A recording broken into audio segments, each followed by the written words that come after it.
Okay, Bismillahirrahmanirrahim. My name is Mohammad Awais Karmi and you are watching my channel Lectures by AQ. अच्छा जी, तो आज के lecture में जो है वो मैं डिस्कस करने जा रहा हूँ केमिस्ट्री की जो बेसिक डेफिनेशंस हैं हमारे पास, जैसे मैटर हो गया, एटम हो गया, mixture, element, compounds. So we are going to discuss all those basics definition that is related to chemistry. Number two thing कि आपने जो है वो इस वीडियो को पूरा देखना है, बिकॉज मैंने जो ये लेक्चर्स की सीरीज स्टार्ट की है that those lectures were based on SLO, means they are SLO based lectures. तो आपको एंड पे एसएलओ बेस्ड क्वेश्चंस भी मिलेंगे. तो आप वीडियो को जो है वो पूरा देखें, इसको स्किप ना करें और चैनल को जो है वो सब्सक्राइब करें. अच्छा, स्टार्ट करते हैं बेसिक डेफिनेशन से. So we are having a basic definition. We are going to start it from the matter. That what is matter? Then matter is being classified into two things, that is the substance and the mixture. Then we are going to define what is substance, what is mixture. Then inside matter, what is present inside matter, that is atom. Then we are going to discuss atom, ions और इस तरह से molecules. तो तमाम definitions को ज़रा go through करते हैं और इसी से रिलेटेड फिर एंड में जो है हम कुछ क्वेश्चंस भी डिस्कस करेंगे कि इन डेफिनेशन से रिलेटेड एसएलओ बेस्ड में किस तरह से क्वेश्चंस आ सकते हैं. Because now in the SLO based papers अभी एग्जामिनर आपसे डायरेक्ट जो है वो सिंपल क्वेश्चंस नहीं पूछेगा, like define matter, define atom, इस टाइप के क्वेश्चन नहीं आएंगे. They will ask you to differentiate, to elaborate, to discuss, to identify. ये चीज़ें पहले भी मैंने जो है एक्सप्लेन की थी कि एसएलओ बेस्ड लर्निंग क्या होती है. आपको जो है वो लिंक जो है वो डिस्क्रिप्शन में मिल जाएगी, आप लोगों को स्क्रीन पे भी नज़र आ रहा होगा. तो अगर आपने एसएलओ बेस्ड लर्निंग वाली वीडियो नहीं देखी कि व्हाट इज़ एसएलओ और इसका मतलब क्या है और इसका कॉन्सेप्ट क्या है, तो पहले आप लोग वो देखें और फिर जो है वो ये बेसिक डेफिनेशंस की तरफ आए ताकि आपको आइडिया क्लियर हो जाए कि इन डेफिनेशन से रिलेटेड अब किस तरह के क्वेश्चन जो है वो आएंगे. अच्छा जी, तो मैटर की डेफिनेशन पे आते हैं. So we are going to start from the very basic, that is matter. So what is matter? As you all have studied from the earlier grades, कि anything that occupies space and has mass is called matter. यानी matter के लिए दो चीज़ों का होना ज़रूरी है. Number one thing is space and number two is mass. So these two conditions are necessary for the matter. और हम जब देखें यूनिवर्स को, अपने सराउंडिंग्स को देखें, so everything is being matter. Why everything is matter? Because everything, every physical thing which has some physical existence must occupy some space and must have some mass. So हम कहते हैं कि हमारी surrounding में जितनी भी चीज़ें हैं, जितनी भी फिजिकल एग्जिस्टेंस रखती हों, जिनका कोई ना कोई वजूद है, तो वो तमाम चीज़ें under the category of matter आती हैं, because they are occupying space and they have some mass. So that means that in the universe everything is matter. That maybe you consider this board, the chairs, the tables, the mobiles, the books, each and everything which has the physical existence comes under the category of a matter. अब matter तो clear हो गया कि हर चीज़ matter है. तो क्या कोई ऐसी भी चीज़ें हैं दुनिया में जिसको हम matter नहीं कह सकते? Yes, there are few things. And I had written that there are some exceptional cases. You will always find an exceptional cases in chemistry. So same I had written exceptions. So there are some exceptions which are not being classified under the category of a matter, and those exceptions were the abstract things. Means all the feelings related thing, all the abstract things, like मैं कहता हूँ कि I am happy और I am sad और love, sympathy. तो जितनी भी abstract things हैं, यानी जिनका वजूद नहीं है, all the feelings related things, जिनको हम एहसासात कहते हैं, तो जिनका कोई फिजिकल एग्जिस्टेंस नहीं होती, तो उन चीज़ों को हम मैटर की कैटेगरी में नहीं डिस्कस कर सकते. Like if I am saying कि मैं खुश हूँ, तो how much I am happy, how much it is occupying space, that happiness is occupying space inside me, so that make no sense. तो इस तरह से हम फीलिंग्स को मैटर की कैटेगरी में नहीं डाल सकते. सिमिलरली द शैडो, साया जो है वो भी आपके पास एक्सेप्शन केस में आता है. तो शैडो को भी आप जो है वो मैटर के एक्सेप्शनल केसेस में लिख सकते हैं कि ये चीज़ें मैटर नहीं है, बाकी दुनिया में जितनी भी चीज़ें हैं, जितनी भी फिजिकल एग्जिस्टेंस रखने वाली चीज़ें हैं, they comes under the category of a matter. Now the mystery of the matter was very much it's a mystery to the scientist कि ये मैटर के अंदर क्या चीज़ मौजूद है. So the scientist start searching out of it and इसके ऊपर different scientist ने काम किया. Let's suppose if I take this block, मैं कहता हूं कि ये हमारे पास एक ब्रिक है. So now this brick they had found that as this is a matter. ये ब्रिक जो है ये मैटर है, मैटर की कैटेगरी में आता है. क्यों मैटर है? बिकॉज ये दोनों चीज़ों को जो है वो जस्टिफाई करता है, that is space and mass. इसका कुछ ना कुछ वजन होगा और कुछ ना कुछ ये जगह को ऑक्युपाई कर रहा है. अब साइंटिस्ट ने फाउंड आउट किया कि inside a matter there are small tiny particles, इंतहाई छोटे छोटे very small particles, and it is that much small particle that it can not be seen with the naked eye. और some scientists had stated that a single full stop, which we put in English after the sentence completion, so a single full stop they had estimated contains 20 lakhs of an atom. So that means कि ये इतना छोटा particle है कि एक full stop के अंदर 20 lakh atoms आ सकते हैं. सो दे फाउंड आउट कि जो मैटर है हमारे पास, कोई भी जो चीज़ है जो जगह घेरती है और वजन रखती हो, उसके अंदर आपके पास स्मॉल टाइनी पार्टिकल्स है. और जब उनमें से हम एक छोटे पार्टिकल को ले लेते हैं, so they had given the name an atom to it. So how we are going to define an atom? So we will say that an atom is basically the smallest or the teeniest particle of an atom, of a matter. Atom क्या है? So I had written atom is the smallest and tiny particle of an atom which is further being divisible. अच्छा, जो old classical definition है, यहाँ पे मैं एक चीज़ clear कर दूं कि the word atom itself is a very non verified word. यानी एटम जो नाम भी दिया गया है तो ये भी कोई वेरीफाइड नहीं है, because at the first time जब इसको देखा गया, it was Democritus, a Greek philosopher who gave the name atom. Atmos उस टाइम पे दिया था. और जब उसने इस टाइनी पार्टिकल को मैटर के अंदर देखा तो उसने कहा कि भाई it can not be further divided, indivisible. So for the indivisible he used the word atomos which later on became an atom. So जो क्लासिकल डेफिनेशन है उसमें हम कहते हैं कि it is indivisible, it can not be further divided. So जो classical definition है, जो ओल्ड डेफिनेशन है, डेमोक्रिटस की जो डेफिनेशन है रिलेटेड टू एटम, सो जब उसने एटम को देखा सो उसने कहा कि atom is the smallest and tiniest particle of an atom which is indivisible. But later on जब उसके ऊपर रिसर्च हुई और डिफरेंट साइंटिस्ट ने इसके ऊपर वर्क किया, so they found out that an atom is further divided into three fundamental particles, and those particles were named as electrons, protons and neutrons. Now electron carries a negative charge, protons carry a positive charge, and neutron is having a neutral, having no charge. तो atom जो है, अब उसके अंदर भी हम कह सकते हैं कि हमारे पास 3 पार्टिकल्स मौजूद हैं. सो दैट मीन्स कि सबसे पहले आता है मैटर, यानी हर चीज मैटर होगी, and then inside that matter there are small tiny particles which is known as atoms. और फिर उन एटम्स के अंदर there are further fundamental particles which is known as electrons, protons and neutrons.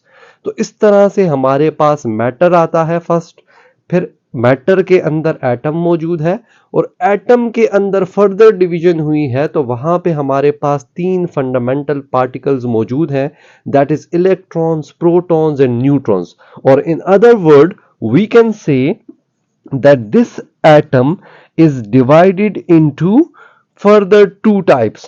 Yani it is divided into 2 categories. The one category is known as nucleus and the other category is known as the outer space, which is known as later on, which is known as orbit, shell, or we can also call it energy level. So inside a nucleus there are protons and neutrons present. So that means के atom को दो categories में divide किया गया है, that is the nucleus part which is the central part of an atom, and the outer space which is known as orbit or shell where electron actually exists. So atom is being divided into two parts. The first part, that is the nucleus part, that carries the proton and the neutron portion, and the second part, which is the outermost part, that carries the electron which is having a negative charge. So this is what about matter and atom. Now we'll move towards the next, that is mixture and substances, because matter is further classified into two. The one is known as substance and the other one is known as mixture. Acha, so now we are going to look at that what do we mean by substance and what do we mean by mixture and how they are different from each other. So substance के बारे में हम इस तरह से कहते हैं कि the existence of matter in its pure form is called substance. यानी जब हमारे पास कोई भी मैटर जो है वो अपनी प्योर हालत में मौजूद हो तो उसको हम कहते हैं like substance.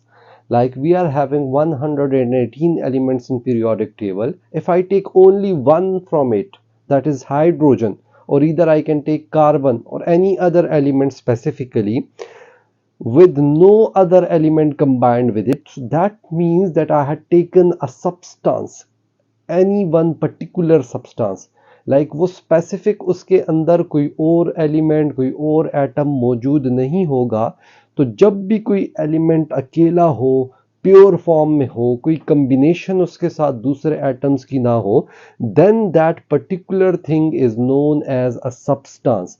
That can be anything. ये एलिमेंट भी हो सकता है, ये कंपाउंड भी हो सकता है, ये मॉलिक्यूल भी हो सकता है, but if it do not have any other things combined with it. Clear?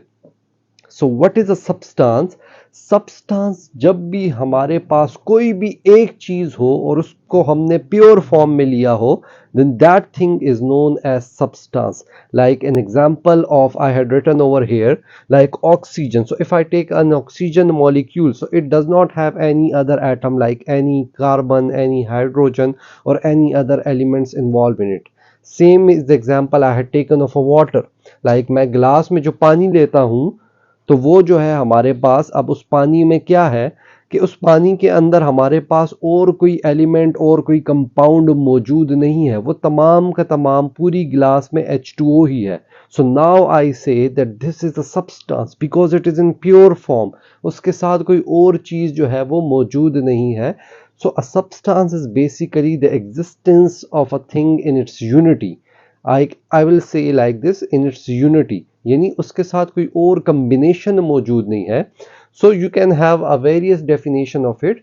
So the existence of matter in its pure form is called substance. जब भी आपके पास जो है वो मैटर प्योर फॉर्म में हो तो उसको हम क्या कहते हैं? उसको हम सब्सटेंस कहते हैं.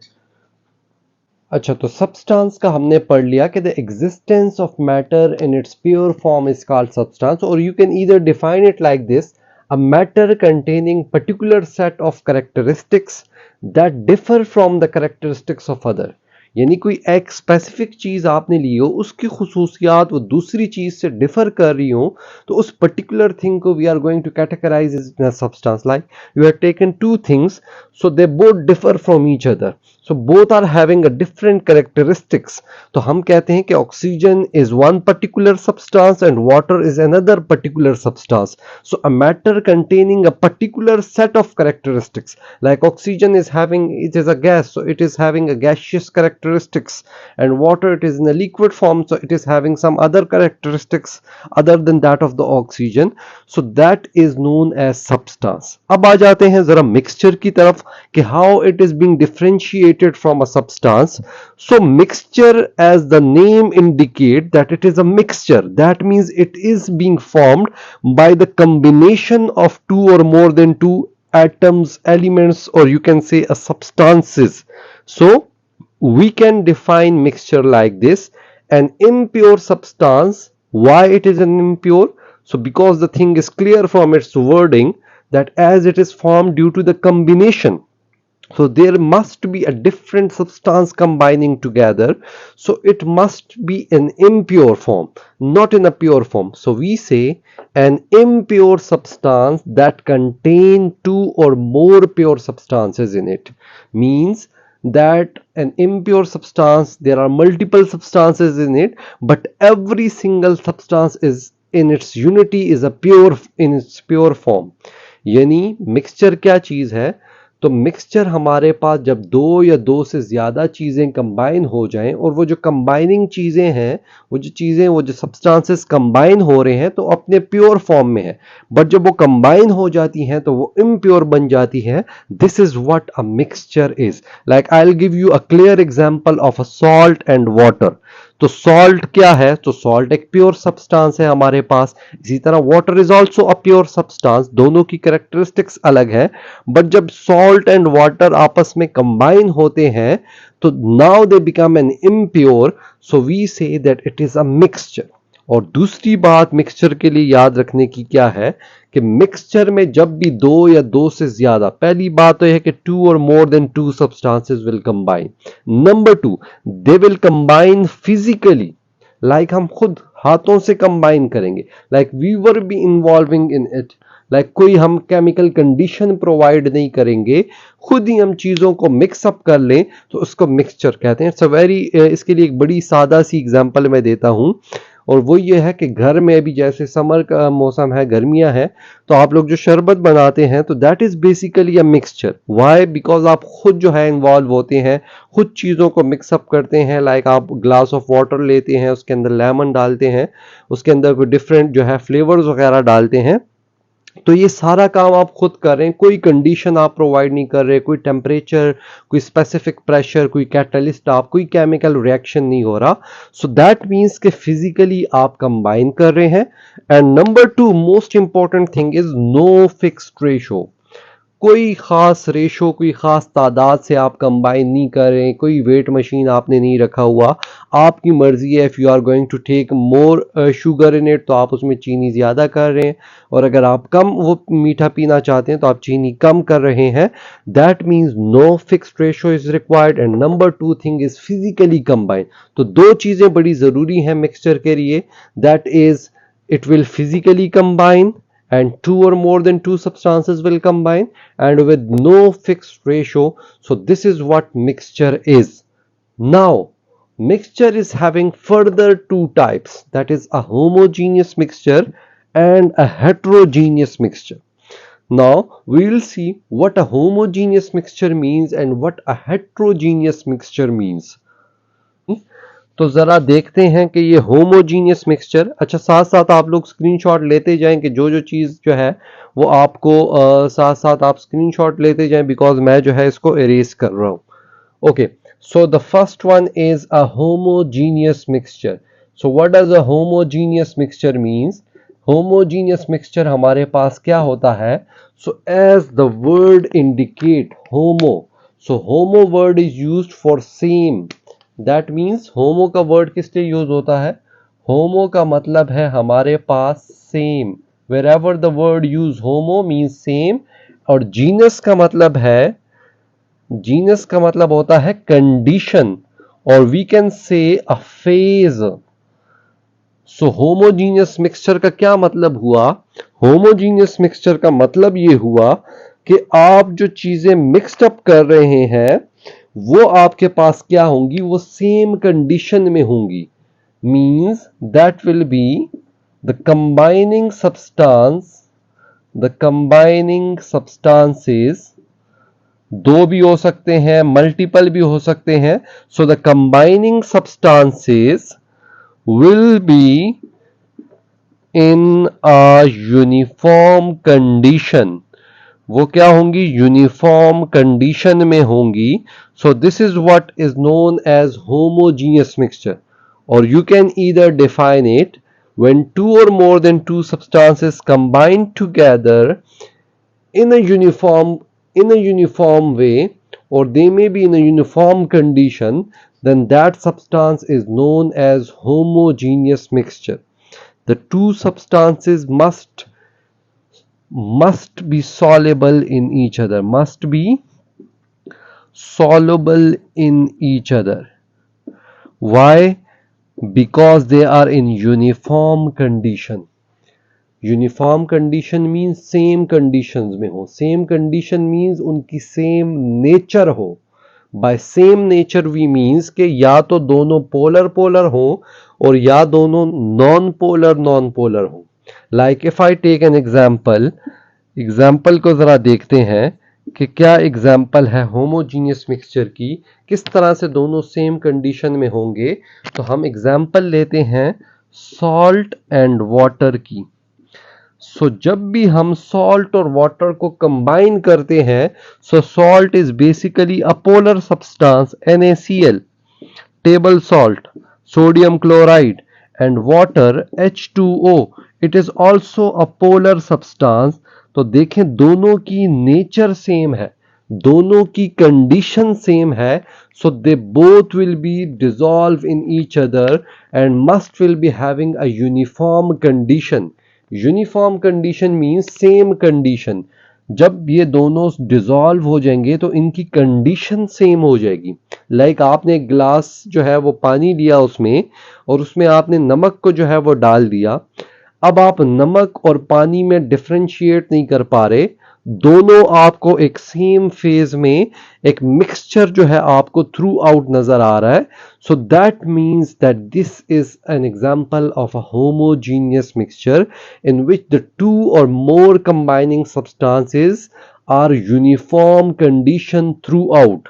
वो जो है पूरा का पूरा आपको एक प्रॉपर जो है अब सॉल्टी वाटर नजर आ रहा है. सॉल्ट और वाटर में अब आप डिफरेंशिएट नहीं कर पा रहे हैं because they are having the same nature. So we say कि होमोजीनियस मिक्सचर कौन सा मिक्सचर होगा कि जिसमें दो या दो से ज्यादा चीजें जो कंबाइन हो रही हैं, that must be in the same phase, same condition में होंगी. सेम कंडीशन से हमारा मतलब यह है कि नेचर उनकी सेम होगी, they can be soluble in each other. तो ऐसी मिक्सचर को हम कहते हैं homogeneous mixture. And I had given an example of salt and water, और you can use many other examples. आप जो है इसके अंदर यूज कर सकते हैं, लाइक शुगर एंड वाटर को भी आप यूज कर सकते हैं, and many more examples you can add to it. Okay, now come towards the next one, that is a heterogeneous mixture. So I'll quickly erase this one. बच्चे आप लोग note down कर लें इसको, इसका स्क्रीनशॉट ले लें ताकि मैं इसको इरेज कर लूं. ओके, सो अब आ जाते हैं हम जरा हेट्रोजीनियस मिक्सचर की तरफ कि what does heterogeneous mixture means. Heterogeneous mixture को जरा डिफाइन करते हैं कि हेट्रोजीनियस मिक्सचर का क्या मतलब होगा. So the word indicate hetero.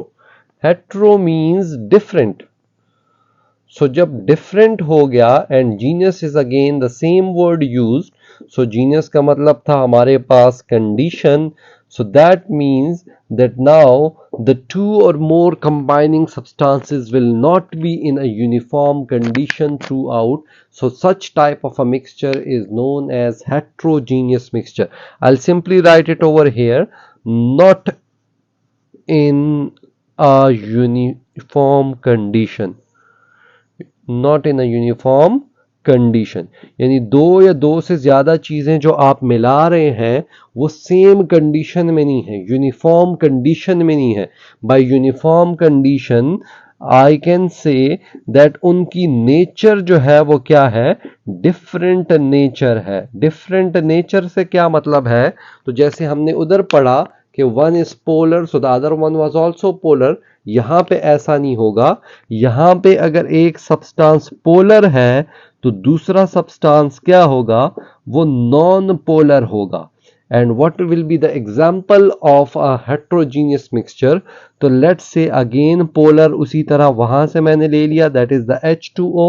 While non polar जो है वो आपके पास ऑयल है because it is an organic substance, और ऑर्गेनिक में mostly they are non polar. तो जब आप ऑयल और वाटर को मिक्स करेंगे so oil will float on the surface of water. So why, because it is a heterogeneous mixture. दोनों को तो आपने कंबाइन कर लिया, फिजिकली कंबाइन कर लिया with no fixed ratio, but दोनों की नेचर डिफरेंट थी, दोनों की कंडीशन सेम नहीं थी, so they are not soluble in each other. So such type of a mixture is known as heterogeneous mixture. तो heterogeneous mixture क्या होता है कि जिसमें जो दो या दो से ज्यादा combining substances हैं, they were in a non-uniform, we can also use the word non-uniform, or you can say not in a uniform condition. तो वो जो है सेम कंडीशन में नहीं होते, उनकी नेचर सेम नहीं होती। In your book, in the KP book, they had written an example of a salad. आप सैलेड की एग्जांपल भी ले सकते हैं। सलाद में आप लोग देखते हैं डिफरेंट चीज़ें होती हैं और you can easily differentiate in it, तो वो भी आपके पास एग्जाम्पल है। सैंड एंड वाटर भी आपके पास एक एग्जाम्पल है। So you can write a multiple example on it. Sand and water, आप जो है रेत को पानी में डाल लें तो वो भी सॉलेबल नहीं होता, वो भी आपको क्लियर डिफरेंस नजर आ रहा होता है। सैंड जो है वो नीचे सेटल डाउन हो जाता है और पानी ऊपर रह जाता है। So you can have a clear differentiation in it. So such type of a mixture is known as heterogeneous. अगर इसको मैं सम अप करना चाहूं तो इस तरह मैं करूंगा कि होमोजीनियस मिक्सचर में आपको क्लियर डिफरेंस नजर नहीं आता, बल्कि एक कंडीशन जो है वो एक तसलसल के साथ नजर आती है। जबकि हेट्रोजीनियस मिक्सचर को जैसे ही आप देखते हैं तो वहां पे आपको एक क्लियर डिफरेंस दो या दो से ज्यादा सब्सटेंसेस के दरमियान नजर आता है। So this is known as homogeneous and heterogeneous mixture. So now आप इसका जल्दी से स्क्रीनशॉट ले लें। इसके बाद जो है हम एलिमेंट और कंपाउंड को जो है वो डिस्कस करेंगे, जो कि हमारे पास सब्सटेंस के टाइप हैं। पहले हमने मैटर को डिस्कस किया, फिर एटम को डिस्कस किया, फिर एटम के 3 फंडामेंटल पार्टिकल्स को डिस्कस किया। नाउ वी आर गोइंग, फिर मिक्सचर को डिस्कस किया एंड उसके टाइप्स को। Now we are going to discuss element and compound. So elements जो हैं, what is element? We can say a substance whose all atom is having a same atomic number. So this is one kind of a definition. कोई ऐसा substance कि जिसके तमाम atoms का same atomic number हो। How? So look at here, look at the example of a hydrogen. I've taken a hydrogen element. अब hydrogen के अंदर there will be a billions of hydrogen atoms in it. जब मैं तमाम atoms को देखता हूं तो तमाम एटम्स के एटॉमिक नंबर सेम है। That mean that this substance is classified under a category of an element. Element क्या है? एलिमेंट हम उस सब्सटेंस को कहते हैं कि जिसके आप जितने भी एटम्स ले लें उन तमाम के एटॉमिक नंबर्स अगर सेम होते हैं तो इसको हम एलिमेंट कहते हैं। Now another definition is a pure substance which cannot be further broken down by any physical or chemical method. कोई भी आप ऐसा सब्सटेंस ले लें कि जिसको आप मजीद जो है वो डिवाइड ना कर सकते हो, मजीद उसके अंदर से कोई और सब्सटेंस डिराइव ना होता हो, तो उसको हम कहते हैं कि ये हमारे पास क्या है? ये हमारे पास element. A substance, a pure substance which cannot be further broken down by any physical or chemical method. अच्छा, अब इसकी समझ किस तरह से स्टूडेंट को आएगी? यानी ये कहते हैं कि एलिमेंट कोई भी ऐसा सब्सटेंस होता है कि जिसको हम मजीद क्लासिफाई नहीं कर सकते, यानी उसके अंदर से मजीद कुछ डिराइव नहीं कर सकते। इसकी एग्जांपल मैं बड़ा सिंपल करके देता हूँ कि this is, I am having a pencil. ये मेरे हाथ में जो है एक पेंसिल है। अब यू नो पेंसिल के अंदर जो निब होती है that is basically made of carbon element. Carbon जो है उसका जो ग्रेफाइट फॉर्म होता है, तो ये उसकी जो निब है वो ग्रेफाइट से बनी होती है और graphite is basically an allotropic form of carbon. That means कि पेंसिल के अंदर आपके पास जो है वो कार्बन मौजूद है। अब जब पेंसिल के अंदर कार्बन मौजूद है तो तो ये जो है अब आप इसको तोड़ते हैं तो इसमें से कोई गोल्ड नहीं निकल आता, कोई सिल्वर नहीं निकल आता, कोई प्लाटिनियम नहीं निकल आता। ना तो आप फिजिकली इससे कुछ निकाल सकते हैं, यानी हाथ से तोड़ दिया, छुरी से तोड़ दिया, हथौड़े से तोड़ दिया, और ना केमिकली आप इसमें से गोल्ड वगैरह निकाल सकते हैं। ये वही कार्बन रहेगा, आप चाहे इसको जितने भी पीसेस में कन्वर्ट कर लें। सो ऐसे सब्सटेंस को कहते हैं कि this is now an element. So element क्या है? कोई भी प्योर सब्सटेंस जिसको आप मजीद डिवाइड नहीं कर सकते, उसको हम कहते हैं element.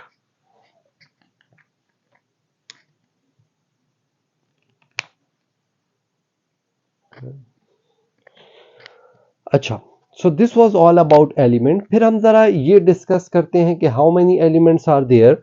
So there were 118 elements are present up till now, starting from hydrogen, helium, lithium, beryllium, boron, carbon, nitrogen, oxygen, fluorine, neon, sodium, magnesium, aluminium, and इस तरह से आप जाएं तो there are 118 elements, among which 94 or 92 some books had written are naturally occurring. Clear? यानी वो पहले से मौजूद थे, एंड 22 और 24 are artificially being made in the laboratory, it is being synthesised. So हमारे पास टोटल 118 एलिमेंट्स हैं इसकी। Okay, so now we are going to discuss compound के व्हाट इज कंपाउंड। तो याद रखें हमने मैटर को क्लासिफाई किया था into a substance and a mixture, और हमने पढ़ा था कि substance was a pure piece of matter. तो सब्सटेंस के फिर दो टाइप्स थे, दैट इज एलिमेंट। तो एलिमेंट को हमने डिस्कस कर लिया। Now the second type is a compound. तो इसलिए मैंने लिखा है कि compound is a pure substance. It mean that it is a type of a substance that is made up of combination of two और more. जिस तरह से मिक्सचर के लिए भी हम सेम डेफिनेशन लिखते हैं, बट वहां पे हमारे पास प्योर सब्सटेंस नहीं होता, दैट इज इम्प्योर सब्सटेंस।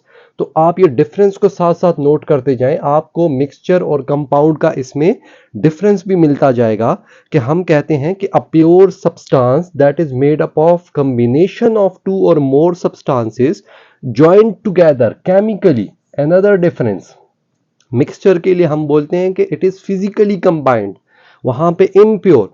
तो ये देखें, it is a pure substance chemically combined. और number 3, fixed ratio by mass, यानी एक खास तादाद की जो है वो जरूरत होती है, तब जाके हमारे पास एक स्पेसिफिक एक पर्टिकुलर कंपाउंड बनता है। तो कंपाउंड बनने के लिए तीन चीजों का होना जरूरी है। Number first, the combining substances will be pure. Number 2, they will chemically combine. Number 3, they will combine with the fixed ratio by mass, यानी वो जो कॉम्बिनेशन है वो फिक्स्ड होगी, यानी खुद से हम एडिशन नहीं करेंगे। आप लोगों को मैंने मिक्सचर में एग्जांपल दी थी इसी लेक्चर के दौरान। मिक्सचर में अभी हमने डिस्कस किया कि मिक्सचर की एग्जांपल मैंने आपको दी थी शरबत की, कि आप लोग शरबत बना रहे हैं तो इट डिपेंड्स अपॉन यू कि आप उसमें शुगर ज़्यादा करते हैं, पानी कम करते हैं, चीनी। तो ये सारी चीज़ें आप अपनी तरफ से कम और ज़्यादा कर सकते हैं, बट कंपाउंड के केस में ऐसा नहीं होगा। कंपाउंड जो है वो एक फिक्स्ड रेशो होगा, एक स्पेसिफिक तादाद लेंगे आप हर एक एलिमेंट की। Like look at the example, हम ज़रा इसके ऊपर एग्जांपल को डिस्कस करते हैं कि कंपाउंड की एग्जांपल क्या होगी। So again I will give you a very simple example of the water formation, H2O। So compound जो है वो कैसे बनता है? So there will be a chemical combination कि हमारे पास there will be a 2 moles of hydrogen. So 2 hydrogen molecule के मोल्स होंगे plus 1 mole of O2, they will react together, so they will form 2H2O। That means कि अगर आपने 2 moles of hydrogen लिए हैं, so you must will have to take 1 mole of oxygen. Clear? So 2:1 आ रहा है। या आप इसको अगर H2O को सिंपली लिखें तो H2O में आपके पास 2 हाइड्रोजन है, 1 ऑक्सीजन है।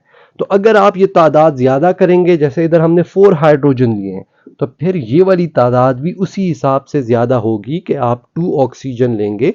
सो इक्वल अमाउंट में, खुद से आप ज्यादा नहीं कर सकते, तो आपने फिक्स्ड अमाउंट में लेना है, क्योंकि कंपाउंड के लिए फिक्स्ड रेशो का होना जरूरी है। अब लेट सपोज कोई कहता है कि मैं इस अमाउंट को ज्यादा करता हूं, मैं इधर 2H2O2 कर देता हूं। Now this is not a water, this is not a hydrogen oxide, बल्कि ये कोर कंपाउंड बन गया है विच इज हाइड्रोजन पर ऑक्साइड। तो एक आपने तादाद ज्यादा कर दी तो पूरा का पूरा कंपाउंड आपका चेंज हो गया। तो कंपाउंड में आप खुद से तादाद ज्यादा नहीं कर सकते। जब आप एक पर्टिकुलर किस्म का कंपाउंड बना रहे हो तो आप उसमें एडिशन और सब्ट्रैक्शन खुद से नहीं कर सकते। और दूसरी चीज याद रखें कि फिक्स्ड रेशो का मतलब ये भी है कि आप फ्रैक्शंस में कुछ नहीं ले सकते, लाइक 1.5 1.2 इस तरह से आप जो है वो इसके अंदर कुछ यूज नहीं कर सकते। आपने हमेशा जो है जो कंबाइनिंग सब्सटेंसेस है वो आपने होल नंबर रेशो में जो है वो चीजों को लेना है। तो ये फिक्स्ड रेशो का मतलब यहां पे ये है। So what is compound? A pure substance that is made up of combination of two और more substances joined together chemically with fixed ratio by mass. और इसका ऑपोजिट क्या होगा? मिक्सचर के लिए क्या डिफरेंस आएगा? So they will be impure substance, they will combine physically with no fixed ratio by mass। और याद रखें जब फिक्स्ड रेशो होगी, एक स्पेसिफिक आपके पास अमाउंट होगी, एक स्पेसिफिक होल नंबर रेशो होंगे, तो फिर आप लोग ये भी याद रखें कि कंपाउंड का जो मेल्टिंग पॉइंट बॉइलिंग पॉइंट होगा वो फिक्स्ड होगा, शार्प होगा। क्या चीज? That is melting point and boiling point और फ्रीजिंग पॉइंट, जो भी इसकी फिजिकल प्रॉपर्टीज है तो वो फिक्स्ड होंगी, शार्प होंगी। इस पे भी अब एक एसएलओ बेस्ड क्वेश्चन बन सकता है कि हमें इम्प्योर सब्सटेंसेस का कैसे पता लगेगा और प्योरिटी को कैसे हम डिफरेंशिएट कर पाएंगे। So in order to know their boiling points, जिस चीज का बॉइलिंग पॉइंट फिक्स्ड होगा तो वो कंपाउंड कहलाएगा, जिस चीज का फिक्स नहीं होगा दैट मीन्स कि वो इम्प्योर है तो वो मिक्सचर कहलाएगा। तो इस तरह से अभी हम इसके ऊपर इन तमाम जो हमने डेफिनेशंस पढ़ ली हैं इनके ऊपर अभी हम जरा क्वेश्चंस को डिस्कस करते हैं कि किस तरह के एसएलओ बेस्ड क्वेश्चन जो है वो इन क्वेश्चंस के ऊपर, इन डेफिनेशंस के ऊपर आ सकते हैं। अच्छा जी, तो अब आ गया the last portion of this topic, the SLO questions. अभी हमने जो टॉपिक पढ़े तो उन पे अब आपको नजर आ रहा होगा कि इस टाइप के क्वेश्चंस आ सकते हैं। ये मैंने कुछ क्वेश्चंस लिखे हैं, इधर से अब आपको आइडिया होगा कि व्हाट इज एसएलओ बेस्ड। आपके पेपर में एसएलओ बेस्ड क्वेश्चन जो है वो किस तरह से आ सकते हैं। आप लोगों को स्टार्ट में मैंने बताया था कि एसएलओ बेस्ड की कुछ टर्मिनोलॉजीज हैं, like they will ask describe, elaborate, identify, और they will say explain, state, describe. इस तरह की वर्डिंग एसएलओ बेस्ड में यूज होती हैं। सो पहला जो क्वेश्चन है it is a simple one, what is an atom and element. तो अभी हमने एलिमेंट और एटम को पढ़ा। सो आप इसका आंसर इस तरह से दे सकते हैं कि an atom is a smallest tiny particle of a matter. Atom जो है वो मैटर का हिस्सा है, जबकि एलिमेंट की डेफिनेशन में हमने पढ़ा था कि element is having the same atoms in it, or it is having the same atomic number of an atom present in it. Clear? Or we can say that it is a pure substance that cannot further be divided physically or chemically. तो इस तरह से आप इनको elaborate कर सकते हैं, साथ में example दे सकते हैं। Then the second question is, if you look inside an atom, what could you see? Now this is a very interesting kind of a question. Like देखें इसको पूरा जो है उन्होंने conceptual based किया हुआ है। Like they are not asking what is atom. They had given a statement type like, if you look inside an atom, what could you see? So what we are seeing, I had given you a structure of an atom, that an atom is having a two portions. That is the central portion which is known as the nucleus portion and the outer space. तो ये हमने discuss किया था। तो दो portion है, outer space is known as shell जहां पे इलेक्ट्रॉन मौजूद है, और न्यूक्लियस में प्रोटॉन और न्यूट्रॉन मौजूद है। Proton is having a positive charge, neutron is having a neutral no charge, and electron which is present in outer space that is known as shell orbit. So if you we look inside an atom, what we see, so that is the nucleus, and inside that nucleus we see proton and neutron. So this is the possible answer for this. This is the right answer, not the possible, the right answer for this question. The third one, identify an element whose Latin name is, अभी हमने पढ़ा कि Latin names symbols जो है वो Latin name से लिए जाएंगे, और कुछ आप लोगों को इस तरह से Latin names दिए गए होंगे, उनके आपने symbols लिखने हैं, उनके elements name लिखने हैं। Natrium, so natrium का जो proper name है, this is the Latin name, तो इसका जो English name है that is sodium, and its symbol is Na. So that is basically sodium Na उसका सिंबल है। इसी तरह ferrum, ferrum is the symbol of iron, that is it's symbol is Fe। Plumbum, so plumbum is basically lead, clear, and argentum, argentum is basically silver whose symbol is Ag।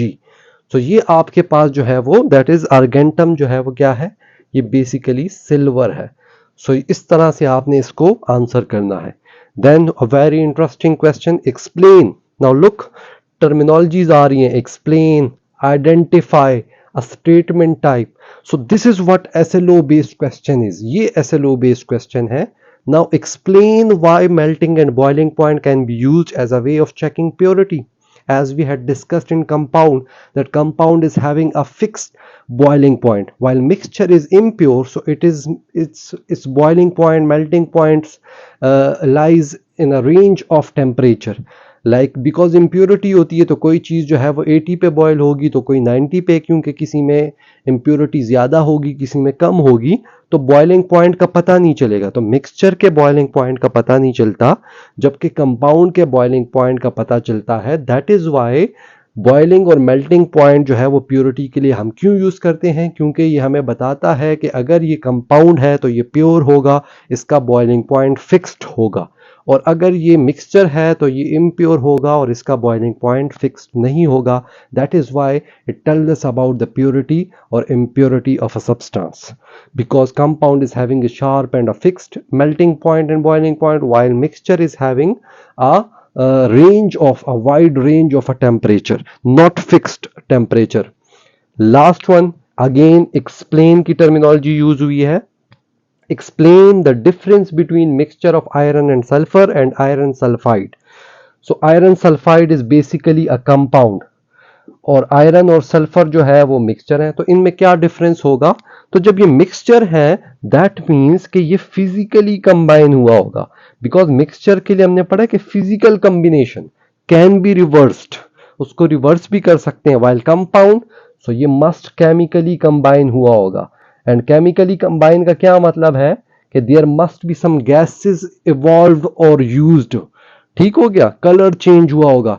So chemical combination और chemical compound की identification क्या है कि किस states में change आई होगी, solid से liquid, liquid से गैस में गया होगा, या कलर चेंज हुआ होगा, और या जो है वो गैसेस इवॉल्व हुई होंगी या एब्जॉर्ब हुई होंगी। So these are the indication. So iron sulphide is a compound because it is chemically combined, gases are evolved and absorbed in it, while iron and sulfur is a mixture because it is physically combined and we can reverse it। हम iron और sulfur को अलग भी कर सकते हैं by a magnetic separation। इसके लिए जो process use होता है that is magnetic separation। तो मैग्नेट के थ्रू आयरन अलग हो जाएगा, आयरन अट्रैक्ट हो जाएगा, जबकि सल्फर हमारा जो है वो रह जाएगा। सो ये आपके पास क्वेश्चंस हैं, इसको प्रॉपरली आप लोग इसका स्क्रीनशॉट लें और इसको प्रॉपरली सॉल्व करें। I have given you an idea, और इसको अपने साथ आप लोग नोट भी कर लें।